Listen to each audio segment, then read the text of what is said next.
안녕하세요. 저는 검은 머리 짐승을 키웠다가 공격당한 40대 여성입니다. 이런 사연을 바탕으로 여러분들께는 이런 일이 일어나지 않기를 바라며 용기를 내어 털어냅니다. 저는 매우 성실한 부모님 밑에서 자랐기 때문에 부모님의 영향으로 생활 전반에서 한 번도 지각을 한 적이 없습니다. 부모님께서 제게 심어주신 좋은 습관 때문에 그걸로도 큰 자산을 받은 것 같아요. 부모님은 식당을 운영하시며 기도와 안정한 직장을 바라셨기 때문에 그 영향을 많이 받았습니다. 저는 공무원이 되었습니다. 정해진 루틴에 따라 일하는 것이 제 적성에 맞아 일이 천직처럼 느껴졌어요.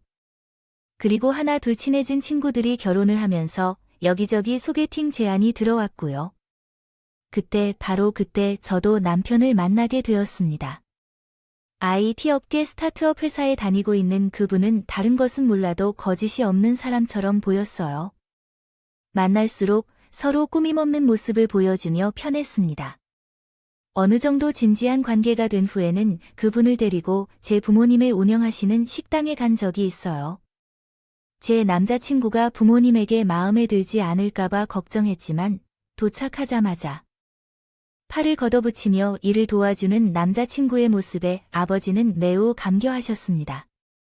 센스 있게 일을 도와주는 그 모습에 감동을 받았다고요.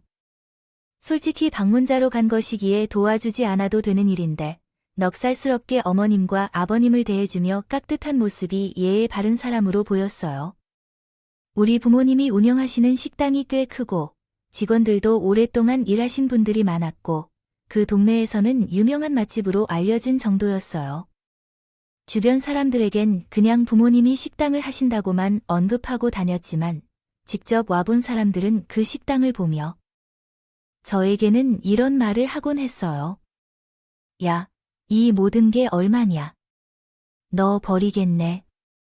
외동딸이라 너가 상속자가 될 거겠네. 연간 매출 50억 원을 올리며 식당이라는 타이틀을 유지하는 것 또한 부모님의 노력 없이는 불가능했어요. 부모님의 피와 땀이 그대로 녹아있는 곳이기도 해요. 요리에 소질이 없었기 때문에 부모님의 식당을 물려받을 생각은 없었지만 대부분의 사람들은 제가 직장을 취미로 다닐 정도로 가업을 이어받을 후계자로 보는 것 같았어요. 물론 저도 열정과 소질이 있었다면 가업을 계승했을지도 모르겠지만 완벽하지 않은 상황에서 굳이 건드리면 부모님 얼굴에 먹칠을 한 것 아닐까 우려했던 것 같아요. 그 이후로 남자친구는 퇴근하자마자 바로 부모님의 식당에서 일하면서 출근 도장을 찍으며 마감 일을 도와드렸어요. 이제는 그만해도 될 것 같다고 제안했더니 남자친구가 이야기했어요. 어머니와 아버지께서 힘들게 일하시는데 그런 모습을 보고는 즐겁게 데이트를 하는 것이 도리에 맞지 않다고 생각했어요. 우리는 이미 서로 인사를 드렸고 공식적인 관계가 되었으니 이제는 신중하게 행동해야 한다고 생각해요. 어머니와 아버지는 내일이나 주말에도 항상 바쁘시다 보니 제가 도와드리고 싶어서 일을 돕는 것이 든든하게 느껴졌고 그래서 열의를 제쳐놓고 일을 도와드리기까지 했어요. 또한 어버이날과 생일, 명절까지 정성껏 챙겨드리기도 했어요. 가정을 중요시하고 정성스러운 남자가 평소의 이상형이었어요. 저는 이 남자와 결혼을 한다면 정말 행복할 것 같았고 양가 부모님께 인사를 드린 순간부터 예비부부가 되어 서로의 가족 행사를 챙기기 시작했습니다. 그렇게 우리는 모두의 축복 속에서 부부가 되었습니다. 결혼 후에도 남편은 처가에 일이 있다면 10분 대기조가 돼서 빨리 가곤 했어요. 착하고 성실한 모습에 우리 부모님도 흡족해 하셨고 2년 후 남편이 다니던 스타트업 회사가 재정적으로 어려워져 문을 닫게 되자 이리저리 이력서를 쓰며 이직을 알아보았을 때 자존감이 크게 떨어진 것 같았습니다. IT 업종은 취업이 잘 된다고 알았는데요. 꼭 그렇지도 않았어요. 남편이 하던 일 자체가 워낙 특수한 분야라서 이직할 만한 곳이 마땅치 않다고 하더라고요. 그때 우리 친정 아버지께서 농담 삼아 그럼 우리 가게에서 정직원으로 써줄 테니까 한번 일해봐 하셨고 남편은 그 제안을 즉석에서 물었어요. 솔직히 말해서 그 제안이 썩 좋다고 생각하지는 않았어요. 아무리 가족이라고 하더라도 정식으로 함께 일한다는 것은 다른 의미예요. 저는 그래도 딸이니까 괜찮긴 한데 사위가 운영하는 식당 안에서 일한다고 생각하니 괜히 문제가 생길까봐 곤란해질 것 같고 불편한 상황이 많이 생길 것 같더라고요. 그래서 몇 번이나 남편을 설득시켜봤지만 남편은 계속해서 이렇게 말했어요. 식당 일을 정식으로 한번 해보고 싶다고 했어요.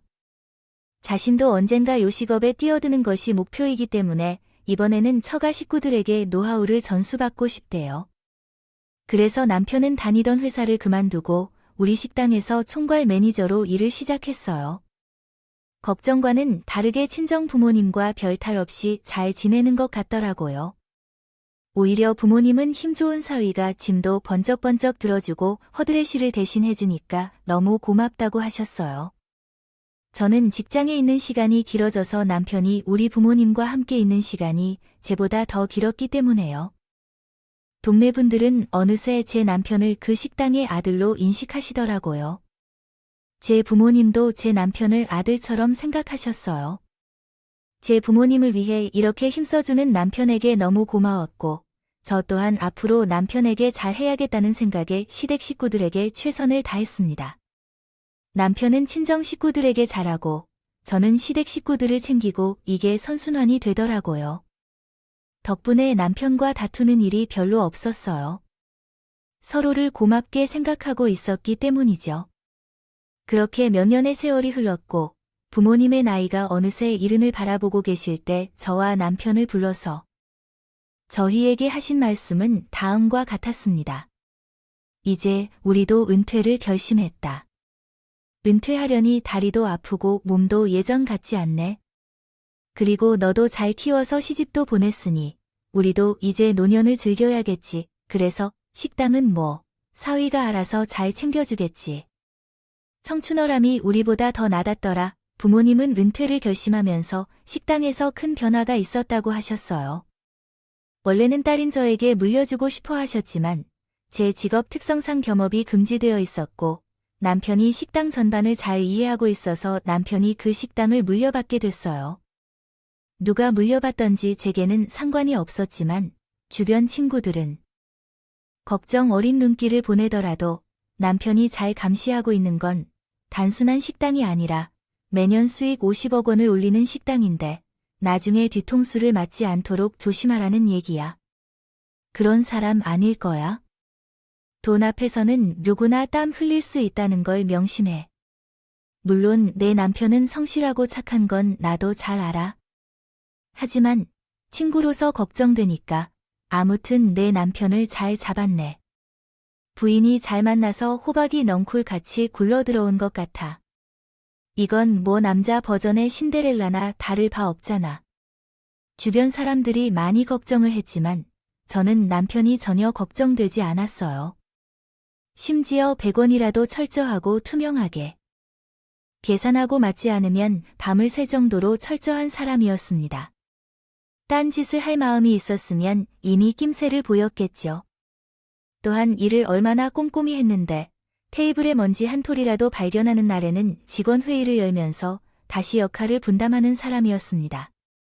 이렇게 꼼꼼하신 우리 부모님도 최선임이라면 우리가 믿고 맡기는 정도로 남편을 신뢰하고 계셨습니다. 오히려 딸보다 더 꼼꼼하고 깔끔하다며 매우 감탄하셨죠. 식당을 정식으로 물려받던 날에 남편은 감격했는지 눈시울을 붉히더라고요. 여보, 진짜로 잘 해볼 거야. 장인어른과 장모님한테 부끄럽지 않은 사위가 될 수 있도록 열심히 하겠어. 나한테 기회를 줘서 너무 고마워. 식당이 주인을 잘 찾아와서 기회를 주었지. 내가 결혼하지 않았다면 폐업했을 거야. 내가 가업을 이어줄 거라고 해서 더욱 고마워. 내가 고생하는 것을 항상 알고 있지만 나는 좀 더 도와야 한다고 생각하지 않아. 너는 내가 하고 싶은 일만 하면 돼. 나머지는 모두 내가 처리할 테니까. 믿어도 돼. 내가 철저한 사람이라는 걸 알아서 내가 안심할 수 있어. 하지만 정도가 심하면 문제가 생기는 법이라는 건 어느 날 퇴근하고 식당에 갔는데 남편이 직원과 싸우고 있는 것을 발견했습니다. 다른 직원들은 참견하지 않고 안절부절 못하고 있었고 남편은 화를 내며 소리를 지르고 있었습니다. 그런 식으로 하면 때려치울 거니까. 세상에서 제일 쉬운 일이 사람을 구하는 거라니까 라며 남편이 말했습니다. 그 직원은 우리 식당에서 오랜 시간 일한 경력이 있었고 잘 해주셔서 월급을 상당히 많이 주고 있는 분이었습니다. 그래서 그분과 싸우고 있다는 것이 당황스러웠습니다. 직원은 눈물을 흘리며 그 자리를 떠나고 남편은 무슨 일이 풀리지 않는지 계속 고집하며 씩씩대고 있었습니다. 나는 남편을 겨우 진정시킨 후에 밖으로 불러내서 무슨 일이 있었는지 물어봤다. 그는 장기간 근속한 직원이었기 때문에 싸울 일이 무엇이 있어서 그랬는지 일도 잘하고 성실한 분이라고 생각했다. 나는 식당 내부에서 발생한 일에 대해서는 전혀 모르고 있었지만 그가 횡령을 했다고 털어놓았다. 그것을 경찰에 신고하고자 했던 걸 옛날 생각해서 겨우 참았다. 그분은 아들을 혼자 키우는 사정을 잘 알아주고 따로 돈도 좀 챙겨주는 등 섬기는 것에 감사했는데 내가 만만하게 보인지 현금을 몰래 챙겼다. 하지만 더 화나는 것은 발뺌을 하는 것이었고 증거가 흘리고 있는 것이 분명했다. CCTV까지 확보했으나 화를 내기 시작해서 나도 모르게 험한 말이 나왔어요. 자기가 화낼만 했네요. 어떻게 보면 돈을 훔치는 거야 좀 너무하지 않아요? 그분, 그러기는 했지만 진짜 음침한 사람 같아요. 어쨌든 해고하기로 마음 먹었어요. 그런 직원까지 내가 품어주기는 어렵겠어요. 네, 잘 생각한 거예요. 그런데 이미 사람이 모자란데 직원은 어떻게 다시 구하나요? 요즘에는 구일난이라고 하더라고요. 급한 대로 내 동생이 와서 도와주기로 결정했어요. 도련님이 이미 직장 다니고 있었지 않나요? 계약직이었던 걸로 알아요. 그가 계약이 끝났다고 해서 여기서 일 좀 배우면 좋다고 해서 왔어요. 아무래도 가족과 일하는 것이 나에게 더 편할 것 같아서 그래요. 그건 당신이 스스로 판단할 문제지만 괜찮으시겠습니까? 도련님, 식당에서 일해본 적이 없으니까 처음부터 잘하면서 시작하는 사람은 어디에도 없습니다. 배우면 금방 익힐 수 있을 거예요. 그때는 남편의 말에 고심 없이 따르고 감사의 말까지 드렸습니다. 식당을 열정적으로 운영하는 모습을 보는 것이 좋았거든요. 조직 내에서 실수를 저지른 사람을 주저없이 떼어내는 모습은 정말 멋있었어요. 모든 일에 열정이 부족한 도련님을 직원으로 고용하는 것이 마음에 걸렸지만 집안의 아픈 손가락이 된 것도 있고 남편이 동생을 든든하게 안심시켜주려는 마음이겠죠. 끔찍하게 생각하는 것을 잘 알았기 때문에 이해하려고 노력했어요. 어차피 식당 전체를 케어하는 사람은 남편이었으니까요. 하지만 그것이 끝이 아니었습니다. 가장 연장자였던 직원을 해고한 것을 시작으로 남편은 무슨 일이 터지면 직원을 마치 밥 먹는 것처럼 해고하기 시작했어요. 그리고 그 자리에 시댁 식구들을 채웠더라고요. 처음에는 도련님을 고용하고 그 다음부터는 사촌동생, 작은아버지, 그리고 시부모까지 와서 식당 운영에 이런저런 말을 버티곤 했어요. 그날도 직원 한 분에게 언성을 높이고 있길래 제가 물었습니다. 오늘은 또 무슨 문제야? 테이블 정리를 제대로 안 하잖아. 식당은 청결이 생명입니다. 제가 보기에 테이블은 깔끔한데, 그리고 요새 근무 태만이네요. 5분 지각이 모이면 1시간이 되는 거래요. 이건 엄연히 나를 깔보는 행위인 것 같아요. 일하는 동안 늦을 수도 있겠지만, 그런 이유로 해고까지 할 생각은 왜 하는 거죠? 가만히 보니까 당신은 해고하고 싶어서 꼬투리를 잡으려는 것 같아요. 제가 뭘 하러 왔는데요? 당신보다 연장자인 직원이 있든 말든 죄다 시댁 식구들 뿐인데요. 식당을 운영하다 보면 직원들과 갈등이 생길 수도 있고 서로 나빠진다는 얘기도 될 수 있는데 해고하면 그 사람들은 다시 새로운 직장을 구해야 할 거예요. 가뜩이나 일도 잘하시던 분들인데 감당할 수 있겠어요? 감당할 수 있으니까 해고하는 건지요. 고인물은 애초에 없애버려야 한다는 것이 제 철칙이어서 그래요. 대통령도 바뀌면 직원들 싹 다 바꾸잖아요. 저도 비슷한데요. 온정으로 직원을 대해야 할 생각은 없어요. 여기는 오면은 사업장이고 경쟁 사회니까 필요 없어요. 실력으로 승부를 보게 할 거니까요. 당신도 나에게 이리라 저래라 하지 마세요. 그렇게요. 성실하고 착한 남편이 식당을 온전히 운영하기 시작하면서 점점 변하기 시작했어요. 말로는 뭔가 실력 있는 직원을 곁에 두고 싶어서 물갈이를 하는 거라고 하는데 제가 보기에는 그 말은 핑계 같고 자기 식구들을 챙겨주고 싶었어요. 워낙 매출이 잘 나오는 식당이어서 시댁 식구들도 한꺼번에 관심을 받고 있었거든요. 특히 시부모님은 아들이 이런 식당을 물려받은 것에 자랑스러워 하셨는지 매일 오셔서 일을 도우시더라고요. 어느 순간부터는 책임자로서 월급도 받으시는 것으로 알고 있어요. 제가 봤을 때는 하는 일이 별로 없으시다고 생각되지만 월급은 꾸준히 받으시더라고요. 시부모님뿐만 아니라 다른 시댁 식구들도 일을 잘하는 편은 아니셨어요. 오히려 손발이 잘 안 맞는다고 표현할 수 있겠죠. 특히 도련님은 주로 주방에서 일을 했는데 20분에 한 번씩 담배를 피러 나가신다가 들어오시더라고요. 요리의 기본은 청결이라는 것을 잘 알고 계시죠. 이게 정말로 중요하다고 느끼시는군요. 직원들을 전부 해고하고 가족들로 대체하는 걸 100번이 해야 한다고 하셨군요.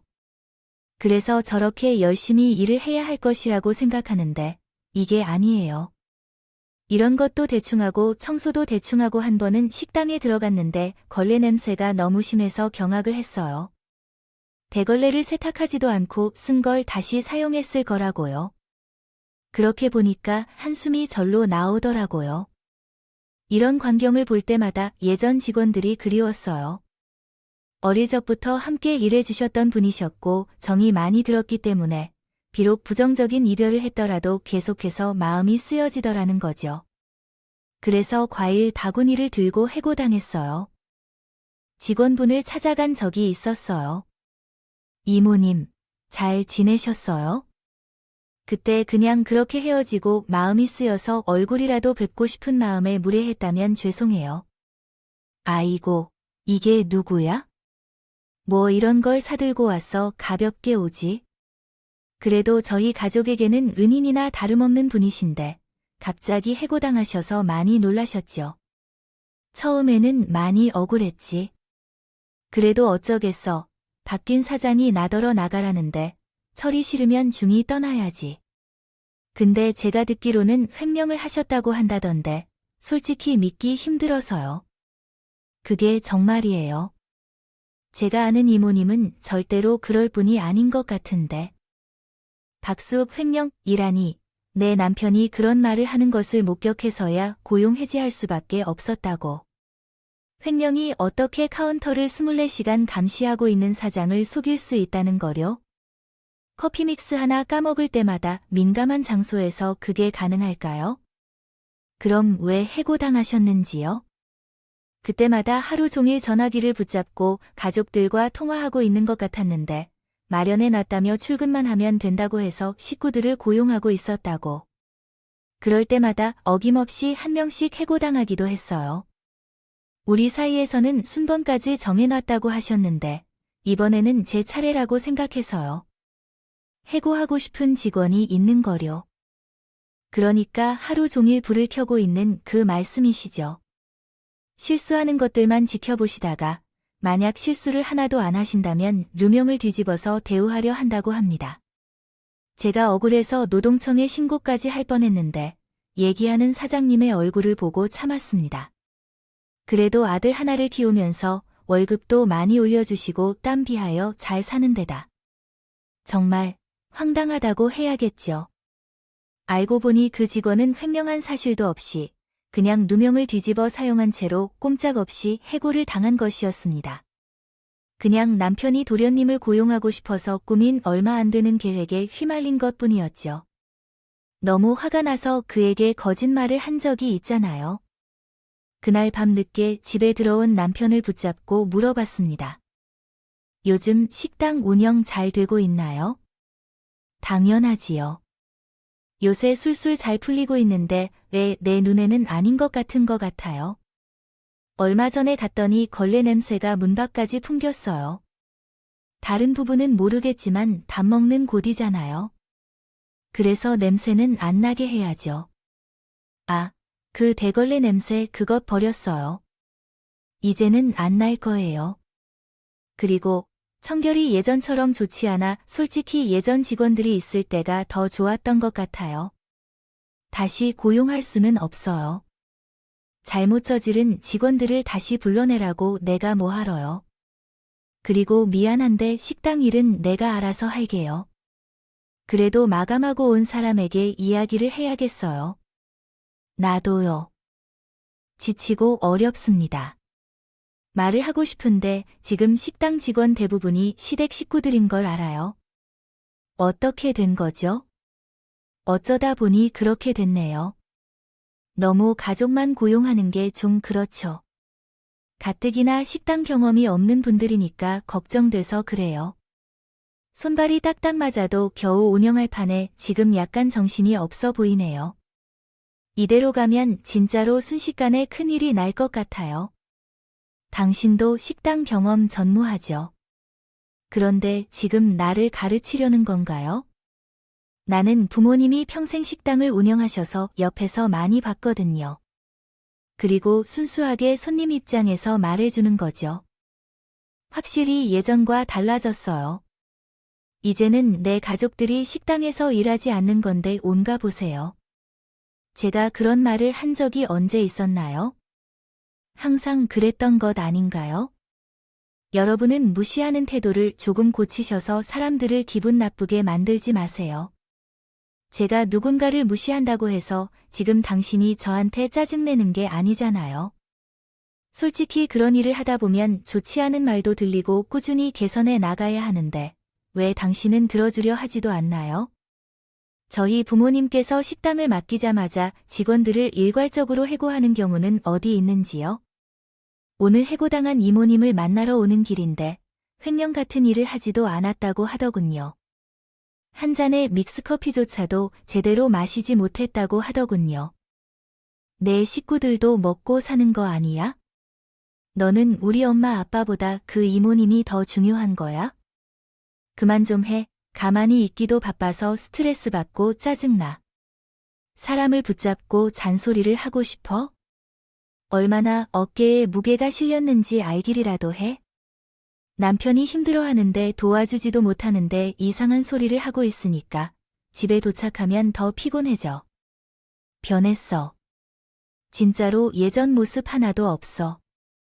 그래도 사람이 변하든 안 변하든 로봇이 되지 않는 거야? 무언가가 굉장히 잘못되고 있는 것 같아. 그런데 그걸 고칠 수 있다고 생각해. 방법이 없어 보였습니다. 이미 모든 팽도 남편에게 넘어간 상태여서 제가 할 수 있는 것은 아무것도 없었어요. 가끔 시부모님을 만나면 하시는 말씀이 정말 신경이 쓰였어요. 시어머니는 제 앞에서 눈치도 없이 말씀하셨어요. 그래서 이번에 한번 가게 이름을 최간애로 바꾸는 것은 어떨까요? 최 씨들이 하는 식당이라는 의미로서 아주 좋지 않니요? 그리고 우리 최 씨 집안의 가업을 대대손손 물려주어야겠죠. 그런 말씀에 시댁 식구들은 좋다고 호응했어요. 하지만 그 자리에서 저만큼 불쾌함을 느꼈어요. 엄연히 우리 부모님께서 읽어놓은 이야기와는 맞지 않는다고 생각했습니다. 식당인데 왜 최 씨 집안의 가업으로 넘어가야 하는지 화가 났어요.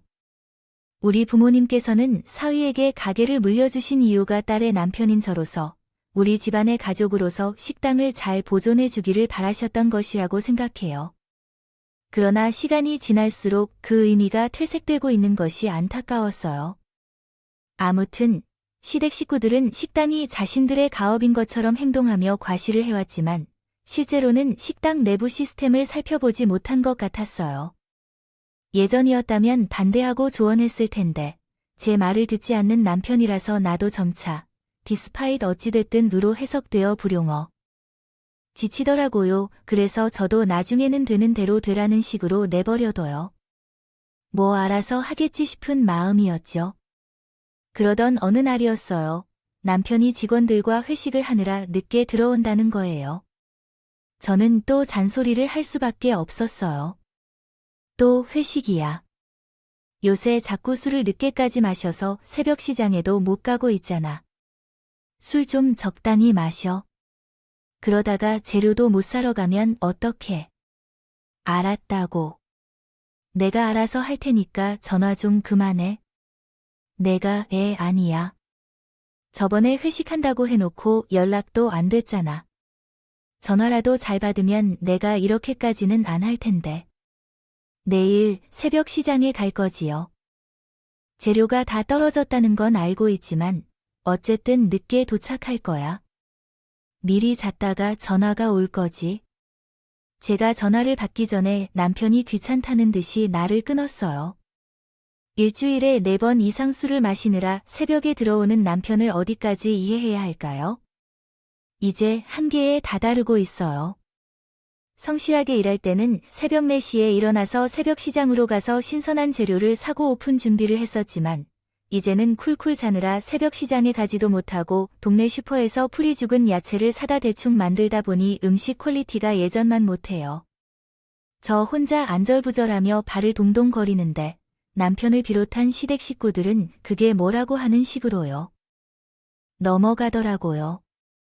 아무튼 그날도 남편이 새벽까지 연락이 되는 거 아니었어요. 분명히 일찍 들어온다고 했는데 연락조차 받지 않으니 아내 입장에서 걱정이 되죠. 심지어 시댁 식구들에게 전화를 걸어봤는데 오늘 회식을 한 적이 없다는 거예요. 그 말을 듣자마자 화가 치밀어 올라 저도 이성을 잃어서 당장 식당으로 달려갔어요. 멀리서 딱 봐도 희미하게 불빛이 켜져 있었어요. 분명 영업이 종료되었다고 팻말을 붙여놨는데 그 안을 들여다보니 남녀가 한 테이블에서 왁자지껄 떠들며 노는 거예요. 비밀번호를 눌러 그 안으로 몰래 들어갔습니다. 자세히 보니 낯이 익은 사람들도 함께 있었어요. 한 남자와 4명의 여자가 있었어요. 그들은 술을 마시고 있었는데 그 중에 2명의 남자는 제가 알고 있는 남편의 친구였습니다. 문을 활짝 열고 들어가자 모두 놀란 표정을 지었다. 얼어붙은 듯한 표정으로 무슨 들키면 안 되는 현장을 보았기 때문입니다. 저는 순식간에 불청객이 된 것처럼 느껴졌어요. 남편은 상황을 수습하려고 애쓰고 있었는데 급하게 나를 데리고 밖으로 나가며 친구들에게 느긋하게 놀라라고 말했어요. 남편은 저를 골목에 세우고 이상한 변명을 시작했어요.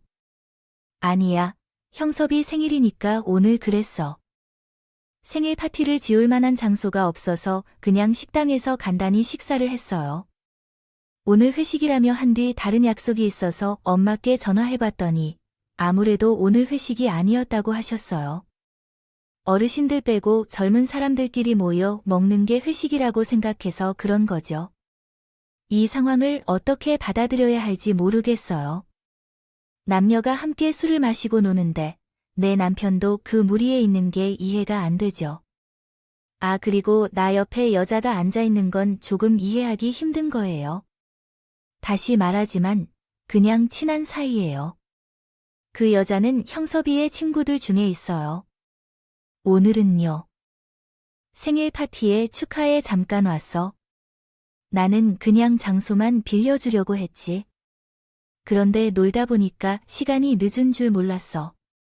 이래서 식당을 빌려서 여자들을 불러서 놀려고 우리 부모님한테 빌렸어. 소리 지르지 말고 차분히 얘기해. 내가 뭔가 잘못한 게 아닌데 그냥 친구들과 놀려고 모임을 가져와서 이렇게 된 거야. 내가 도박을 한 것도 아니고 그냥 친구들끼리 술 마실 생각으로 장소를 빌려준 거잖아. 내가 이해가 안 가는 게 왜 여자들 있는 파티에 남자가 같이 술을 마시러 와서 장소를 빌려줬는지. 아까 식당에 들어올 때 지켜봤는데 옆에 있는 여자와는 처음 만난 사이인데 서로 팔을 만지고 어깨를 주물러. 오늘 처음 만났다고 하는 걸까요? 첫 만남 때 그는 정말로 특별한 느낌이 들었다. 내 아내인 나조차도 그가 더 가까워 보였다. 하지만 처음 만나서 서로 친해질 수도 있지. 아, 이번 경우에는 뭔가 이상하게 보일 수 있겠지. 이 사람이 남자라는 사실만 생각해봐도 하나도 이상한 게 없잖아. 지금 그는 당당하게 행동하지 않는 것 같지만 나는 똑바로 행동하고 있으니까. 정직하고 솔직하게 행동하는 거지. 숨길 게 없으니까. 그리고 이런 건 다 고객 관리야. 저기 있는 사람들 전부 내 손님이고 고객이니까 잘 대해줘야지. 그럼 나중에 또 돈을 쓰러 와주겠지. 나는 지금 비즈니스를 하고 있는데. 어떤 비즈니스인데? 친구들을 모아서 호들갑 떨면서 돈만 펑펑 써야 한다는 거 알아둬야 돼. 나는 모르는 줄 알지? 그렇게 알아. 큰 식당을 운영하다 보니 당신이 뭘 아무거디나 할 수 있는 것 같아요. 그렇게 계속하다 보면 코가 크게 다칠 거예요. 식당 운영이 쉽다고 생각하냐고. 당신에게는 그냥 장인과 장모가 물려준 식당이겠지만 우리 가족에게는 인생의 전부나 다름없어요. 그런 식으로 운영하려면 때려치워도 상관없다고 말했잖아요. 이렇게 속으로 생각하니까 사람들을 질리게 만드네요. 당신과 이야기할 게 없으니까 집에 가던가 말던가 알아서 하세요. 그리고 오늘 밤 집에 들어가지 않을 거니까 그럴 줄 알아요. 미쳤어요. 외박을 하겠다고. 이제는 서로 하고 싶은 일을 하면서 존중해주는 게 좋겠죠. 내가 언제까지 당신에게 맞춰줘야 하는지. 이제는 이혼이라는 말이 입가에 올라왔네요. 올랐지만 겨우 참을 수밖에 없어요. 그래서 이제 더 이상 말을 섞지 말아야겠어요. 짜증만 나니까 먼저 거짓말을 하고 여자와 술을 마실 때 남편은 누구였는지요? 오히려 남편이 제 잘못을 탓하며 위부증 환자 취급을 하더라고요. 차라리 예전에 성실하던 남편으로 돌아와줬으면 좋았을 텐데 제가 너무 큰 욕심을 부렸나 봐요. 그때부터 남편과 나는 말을 거의 하지 않은 상태로 냉전이 계속되었고 더 이상 참을 수 없는 감정 때문에 당분간 휴가를 내기로 했어요. 그래서 급하게 비행기 표를 예매했어요. 우리 친정 부모님은 해외에서 살며 황연수를 하시는 로망을 이루고 계십니다. 식당에서 정리를 마치고 해외로 떠난 거잖아요. 한동안 만나지 못한 부모님을 만나고 그동안 있었던 일들을 이야기하고 위로를 받고 싶어서 부모님과 함께 계시는 곳으로 비행기를 타고 달려갔어요. 혼자 오니까 부모님도 뭔가 감지한 모습이더라고요. 아버지가 먼저 물어보셨어요. 최 씨, 싸웠어? 그냥 뭐, 항상 조심해야지. 식당은 잘 되고 있고, 걱정돼서 최 씨 남편에게 연락했는데 왜 안 받나 봐. 요새 바빠 보이고, 장사가 예전보다 잘 되는 줄 알았는데. 잘 되고는 있지만, 무슨 일이 있니? 사실입니다. 마음이 너무 힘들어서 왔어요. 도저히 기댈 곳이 없어서 왜 안 돼요? 무슨 일이세요? 미안해요. 이런 말을 꺼내는 것조차 너무 어려운데요. 우리 식당이 점점 망해가고 있어요. 망해간다는데 최 서방이 대체 어떻게 해야 하는 걸까요? 운영이 엉망으로 되고 있어요. 허구한 날술을 마시느라 새벽 시장에 나가보지도 않고 일을 잘하는 직원들은 죄다 해고시키고 그 자리에 시댁 식구들을 앉혀놨어요. 이름을 최간애로 바꾼다는 얘기도 들었는데요. 얼마 전에 무슨 일이 있었는지 알아요? 글쎄요. 여자들의 식당이라 불러서 새벽까지 술을 마시고 있는 거니까요. 그리고 나에게 식당에 참여하지 말라며 잔소리를 그만해 달라고 했다. 아이고, 진짜 그랬어. 미안해. 나는 진짜로 엄마와 아빠에게 좋은 모습만 보여주고 싶었거든. 그래서 지금까지 최 서방이 벌이고 있는 일들을 모두 눈 감아 주었어. 다 내 잘못 같아서 미안해. 그 순간 눈물이 터져 부모님 앞에서 오랫동안 울었어요. 아버지는 저를 위로하시면서 이렇게 말씀하셨어요. 그래도 그런 놈이라는 걸 이제서야 깨달았냐? 솔직히 식당을 넘기고 싶을 때 내 마음은 반반이었어. 이 놈이 잘 운영한다면 좋겠다고 생각했지만 반면에 사람이니까 변할 수도 있다고 생각했어. 사람이 가장 높이 올라갔을 때 그제야 비로소 그 사람의 밑바닥이 보이는 법이기 때문에 그 놈은 그 식당을 운영할 재간이 못 되는 놈인가 보는구나. 알아서 추락할 테니 너는 그냥 지켜만 보도록 하고 앞으로는 결코 도움 같은 것을 주지 말라. 그를 가치도 없는 놈이니까. 부모님은 제 이야기를 듣더니 사위를 괘씸하게 생각하시며 함께 화를 내주셨어요. 다른 건 몰라도 원래 있던 직원들을 몽땅 해고시킨 게 너무 화가 나단다고 하시더라고요. 식당을 물려줄 때 반드시 그대로 맛과 서비스를 유지하라는 신신당부를 하셨고 당부하는 내용 중 하나가 기존 직원들을 그대로 유지해 달라는 것이었습니다. 그것이었습니다. 저희에게는 가족과도 같이 끈끈한 사람들이었기 때문에 그들과 함께였습니다. 하지만 남편은 물려받자마자 저희 부모님의 말을 싸그리 무시했던 것이었죠. 이제는 완전히 다른 식당으로 변해버린 모습에 부모님은 한숨도 쉬지 못하셨습니다. 그래도 남편과 헤어져 지내다 보니 어느 정도 마음을 정리할 수 있었어요. 냉정하게 생각해보면 남편도 마찬가지인 것 아닌가 싶어요. 제가 속상하고 힘들게 만든다면 그 인연은 내 인연이 아닐지도 모르겠다고 생각했고 끊어내는 게 맞을 것 같았습니다. 그리고 식당이 망하면 어차피 남편의 책임인데 내가 초조할 필요가 없을 것 같더라고요.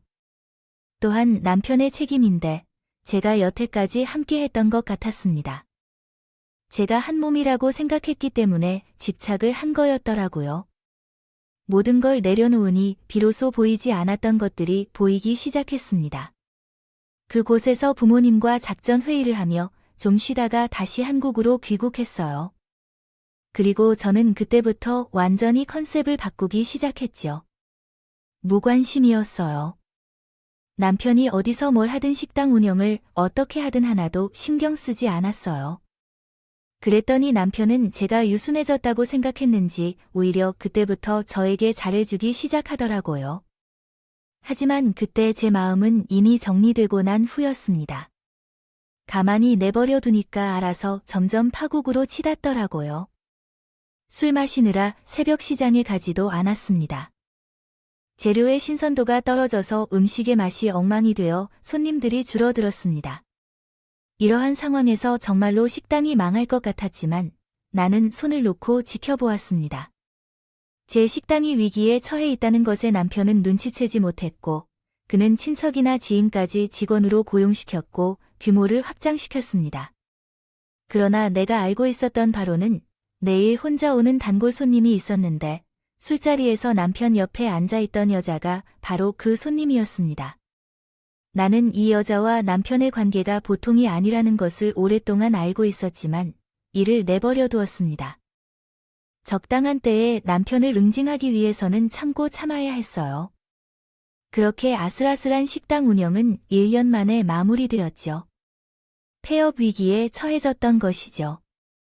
하지만 남편은 이대로 죽을 수 없다며 대출을 끝까지 받아 꾸역꾸역 식당을 이어갔어요. 하지만 몇 달 지나지 않아 다시 고장났습니다. 그제야 남편은 저에게 달려와 애원했어요. 여보, 장인어른이랑 장모님 아직도 해외에 계셔서 많이 바쁘신가요? 뭔가 내가 잘못하고 있는 것 같긴 한데 그게 뭔지 알 수 있으면 좋겠어요. 안 그래도 조만간 오실 거예요. 아주 오실 거예요. 글쎄, 식당까지는 오실 필요 없다고 전해드리죠. 그냥 여쭤볼 사항이 몇 가지 있는데 전화 좀 할 수 있을까요?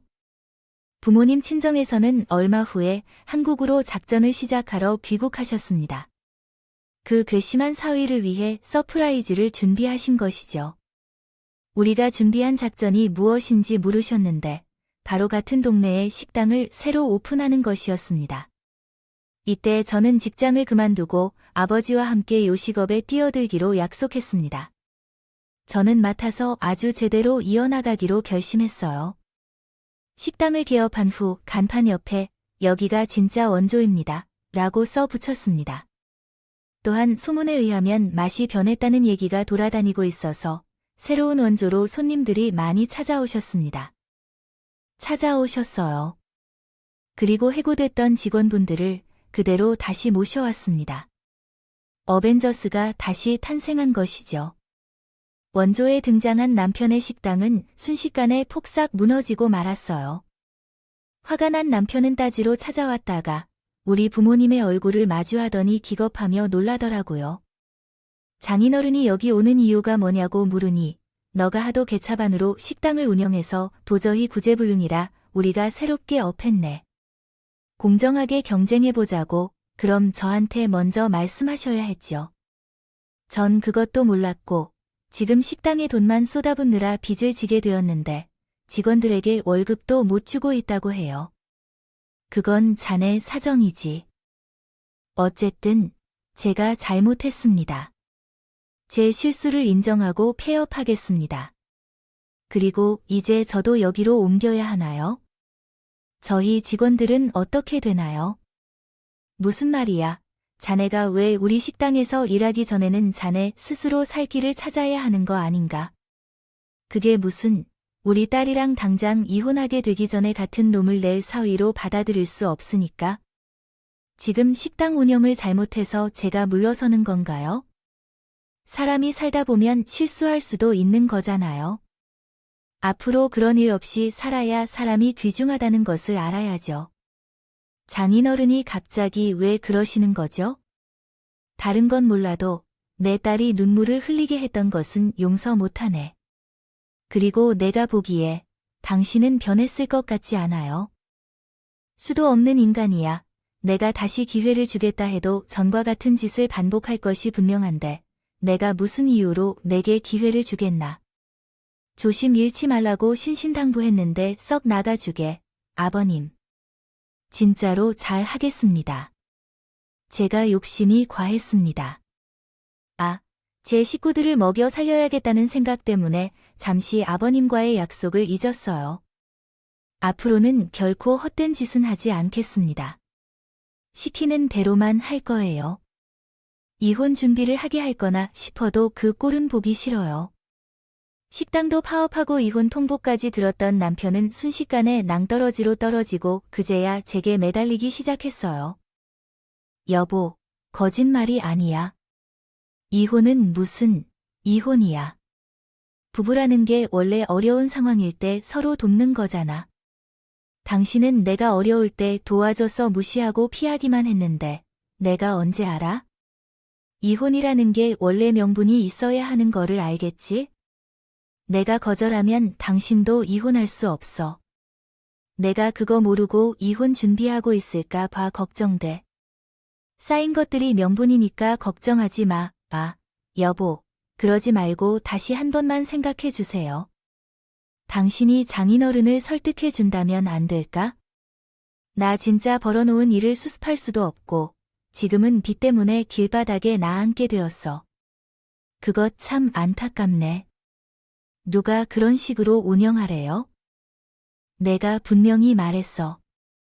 그러다가 정말 망할 거야. 와이프는 내 말을 듣지도 않아. 그런데 괜찮다고 생각하네. 정말로 깨달았어요. 여보, 나 좀 살려줘요. 내가 왜 생각해보면 시댁 식구들이 당신을 살려주어야 하는 게 아닌가요? 지금까지 당신이 고용하고 월급도 주었는데 혹시 입싹 닫고 아는 척하고 계신 건 아니겠죠? 내 식구들은 돈이 어디 있어? 한 푼도 없는 건 알잖아요. 맞아. 왜 내가 한 푼도 없는 집가에 시집 온 걸까요? 이제야 이혼을 생각하다니 정말 기쁘게 생각해요. 아무튼 잘 살아. 내가 할 말은 이게 다예요. 덕분에 나는 나에게 맞는 일을 찾았어. 요식업에 관심이 전혀 없다고 생각했는데 그게 아니었어. 이제는 내가 일을 물려받을까도 해. 나는 당신 이외엔 아무도 없다는 걸 알잖아. 이렇게 냉정하지 못하게 할 거야? 왜 그래? 식당 내부에는 따로 주인이 있는데 당신과 여자가 있는 걸 모를 줄이야. 알았어. 그렇구나. 여자에게 도움을 요청하면 되는 걸로. 여보, 이러지 마. 난 진짜로 너를 필요로 해. 알았어. 박수, 앞으로는 혼자도 잘 살아보렴. 마음만 먹으면 할 수 없는 게 없어. 위태로웠던 식당은 폐업하면서 남편과 시댁가족, 친척, 사돈까지 모두 함께였어. 전부 순식간에 직업을 잃게 되었고 집안 자체가 완전히 망가졌어요. 어쩌다 보니 시댁 전체를 제 손으로 쥐어짜야 했네요. 아주 마음이 시원했습니다. 과거에 당했던 일들을 모두 한꺼번에 보상받는 기분이 들더라고요. 시어머니는 뒤늦게 찾아와 울면서 사죄했어요. 며느리 때문에 한순간에 마음이 변할 수 있느냐, 그러면 안 되지 않겠나요? 변한 건 제가 아니라 그 인간이죠. 최근에 새로 한 식당이 계속해서 번창할 텐데요. 왜 내게 와서 매달리세요? 저는 이제 아무런 상관없는 사람인데요. 앞으로는 이렇게 찾아오지 않았으면 좋겠네요. 도련님과 친척들이 계속해서 찾아와서 사람들을 떼내느라 곤혹을 치렀어요. 식당이 잘 운영될 때에는 집안에서 저를 왕따하고 무시했다가 이제 와서 매달리기 시작해서 정말 웃기네요. 아마도 모르셨겠지만 식당을 운영할 때 가장 중요한 것은 초심을 잃지 않는 것인 거죠. 연간 매출이 50억 원을 넘는 식당을 물려받았을 때 그 매출이 평생 유지될 것이라고 과시하며 자만심을 품었던 그 탐탁한 마음 때문에 스스로를 망친 거겠지요. 이혼 서류에 갇힌 후로는 마음속으로 수없이 갈팡질팡하며 혼자서 있긴 했지만 결국 이혼을 한 것이 올바른 선택이었다고 생각해요.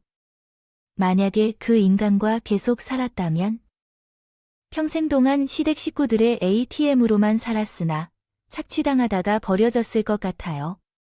친정 부모님과 함께 처음 개업한 식당은 손님이 늘어 어느새 줄 서는 인기 식당이 되었어요. 이제는 제대로 배워보고 싶은 마음에 잠을 줄이고 연구하고 재료를 다듬으며 식당 운영에 몸을 맞추고 있어요. 우리 부모님도 역시 송충이는 소립을 먹고 자라야 한다고 믿는 듯 해외에서 충분히 쉬었으니 한동안 식당 업무에 집중할 것 같아요. 매진하고 싶다고 말씀하신다던데요. 아직 갈 길은 멀지만 제가 부모님의 자부심을 지키기 위해 열심히 노력할 생각입니다. 어느새 40대가 되어 식당을 운영하며 매일 반복되는 삶을 살고 있지만 이 자체로도 저는 너무 행복합니다. 언제 이렇게 부모님과 함께 생활해 보겠어요? 식당을 운영하면서 정말 다양한 사람들을 만나고 다양한 일이 벌어지기도 해요. 기회가 되면 그 이야기도 여러분께 전하고 싶네요. 오늘은 여기까지 하고 다음에 또 찾아뵙도록 하겠습니다. 모두 행복한 하루 보내세요.